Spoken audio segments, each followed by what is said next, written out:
Bonjour à tous et bienvenue sur Rare à l'écoute, la chaîne de podcast dédiée aux maladies rares. Aujourd'hui, nous continuons d'explorer l'hypophosphatémie liée à l'X, ou XLH. Et pour parler de cette maladie rare, notamment chez l'adulte, nous avons le plaisir d'accueillir le professeur Julien Pacou. Bonjour professeur Pacou. Bonjour. Professeur Pacou, vous êtes professeur de rhumatologie au sein du service de rhumatologie du CHU de Lille et membre de l'ECTS, l'European Calcified Tissue Society. Avec vous, professeur Pacou, nous allons aborder l'hypophosphatémie liée à l'X, principalement chez l'adulte. Et pour débuter, quelles sont les circonstances de découverte ou de suspicion de l'XLH chez l'adulte? Alors le plus souvent, le diagnostic a été réalisé pendant l'enfance. Si tout est bien organisé, la transition se fait entre le médecin de l'enfant et le médecin à l'âge adulte. Mais il arrive parfois que le diagnostic soit évoqué ou finalement confirmé à l'âge adulte quand il a été évoqué au cours de l'enfance, un rachitisme, mais sans plus de précision. Après, on les voit essentiellement parce qu'il y a des fractures ou des douleurs. Et plus largement, quelles sont les manifestations cliniques qu'on peut observer chez les patients adultes qui présentent une hypophosphatémie liée à l'X? Alors les manifestations cliniques, elles sont multiples, mais en tant que rhumatologue, adulte, en général, on voit les patients parce qu'il y a des douleurs, parce qu'il y a une arthrose, précoce qui peut se développer notamment aux membres inférieurs ou, au rachis, et on les voit aussi parce que parfois il y a ce qu'on appelle des fractures ou des pseudo-fractures des membres inférieurs, en lien avec la déviation des membres inférieurs justement. Et au-delà de ces signes cliniques, est-ce qu'il y a des signes d'appel d'un point de vue radiologique et ou biologique qui doivent interpeller les praticiens? Alors biologique, oui, avec certitude, parce que c'est un rachitisme, qu'on appelle vitamino-résistant.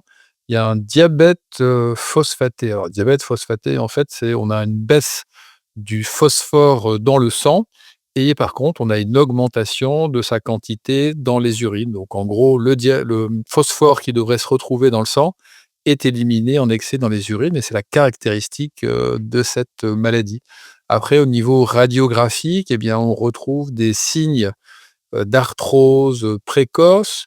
On retrouve, ce qu'on appelle des ostéophytes, des syndesmophytes au niveau du rachis et pas que. Et parfois, les patients sont, diagnostiqués à tort comme, ayant une spondylarthrite ankylosante, qui est une autre maladie rhumatologique et qui donne notamment une sacro-iléite, radiographique, et on peut parfois le retrouver. Ça égare parfois le diagnostic, chez l'adulte. Et ensuite, professeur Pacou, justement, comment confirmer le diagnostic chez ces patients? Alors il faut comprendre qu'il y a quand même souvent un morphotype assez particulier, une taille, réduite, des jambes arquées, ce qu'on appelle une déviation des membres inférieurs, et donc ça doit quand même, faire évoquer, un diagnostic, constitutionnel, donc d'une origine génétique. Et ensuite, comment on fait pour confirmer le diagnostic? Bah, le diagnostic, on retrouve ce fameux diabète phosphaté, baisse de phosphore dans le sang et augmentation dans les urines. Et puis après, c'est une recherche génétique qui permet de confirmer une mutation sur un gène qui s'appelle le FEX. Et à ce stade, quel diagnostic différentiel doit-on écarter? Tous les diagnostics différentiels sont essentiellement liés au diabète phosphaté, et donc il faut s'interroger sur d'autres causes constitutionnelles ou génétiques. Et ensuite, il y a des causes acquises, et donc on acquiert au cours de l'âge adulte, où on a un diabète phosphaté, et il faut rechercher d'autres causes, comme des tumeurs inductrices, d'ostéomalacie qui donnent un diabète phosphaté et des douleurs musculo-squelettiques en lien avec des fractures et une véritable myopathie. C'est très clair. Alors, en cas de doute ou de suspicion d'hypophosphatémie liée à l'X chez un patient adulte, à qui adresser les patients? Je pense que c'est important, on ne peut pas tout savoir, surtout, en médecine, c'est complexe et c'est de plus en plus complexe. Et donc pour ces maladies osseuses, constitutionnelles ou ces troubles, minéraux, du calcium et du phosphore, il faut s'adresser à des centres, de référence ou de compétences par le biais de la filière, OSCAR, EOSCAR. Et si on va sur le site, on a une cartographie des sites, qui sont considérés comme des centres de référence et de compétences, et je pense qu'il faut adresser ces patients compliqués dans ces centres-là. En médecine, on traite jamais aussi bien les patients quand on voit plusieurs patients avec la même maladie. Donc, autant faire appel à ces centres de référence et de compétences. Alors, on arrive à la fin de notre entretien, professeur Pacou. Pour conclure, est-ce que vous auriez un mot de la fin? Oui, donc, cette maladie, si elle n'est pas diagnostiquée, au cours de l'enfance, doit être évoqué chez l'adulte selon les signaux cliniques qui ont été, rapportés au cours de ce podcast, les fractures, les douleurs, une petite taille avec un morphotype, particulier et puis tout ça conjugué avec une anomalie biologique, le diabète phosphaté, donc une fuite de phosphate dans les urines.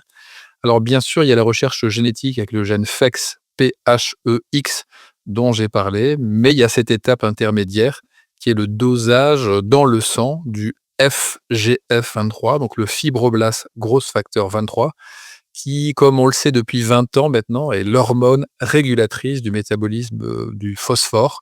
Et donc, il faut faire ce dosage. Il faut plutôt doser la forme intacte du FGF23.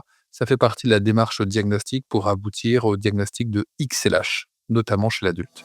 Eh bien, merci mille fois, professeur Pacou, de nous avoir fait mieux connaître cette maladie rare qu'est l'hypophosphatémie liée à l'X, ou XLH, particulièrement chez l'adulte.